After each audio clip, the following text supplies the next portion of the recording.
Ito na yata yung napakalupit na hotpatan, 3-in-1, grillan, tapos pwede kang magduto ng takoyaki. Grabe at ang bilis pang dumating, napaka-quality pa. Solid. Wow! Samgyup. Ito po pala yung 3-in-1 product ng Zulele, multi-function cooker.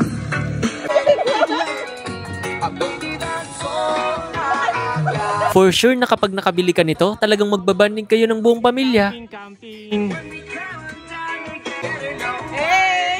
Actually, pangarap pa rin namin to dahil nagtsatsaga pa rin kami nung una sa induction cooker. Buti naglabas na rin si Zulele nito. 3 liters na po pala ito, large capacity. Ang maganda dito, non-stick na rin po ito. Ang bilis niyang uminit, 800 watts na po kasi ito.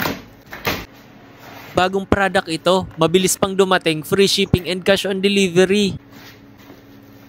May kasama na po siyang 3 pot, mga non-stick pan po ito, hindi dumidikit kahit magprito ka. Napakaganda dahil aesthetic pa, malakahoy pa siya. Dito nga pwede ka pong magluto ng sabaw or kahit ano, hot pot. Tapos dito naman pwede kang gumawa ng meatballs kung marunong ka. Ang kakapal niya po at quality talaga yung pakagawa, basta Zulele. At ito na po ang MP301, multifunctional cooking machine. For me, maganda po itong lutuan araw-araw dahil tipid po ito sa kuryente. 800 watts lang itong si Zulele. May octopus pot, frying pan, and deep pot. Kaya wala ka nang hahanapin pa. Kompleto na po ito, Lodi. Dito ka na magluto araw-araw. Ilalagay ko na lang ang link din sa baba.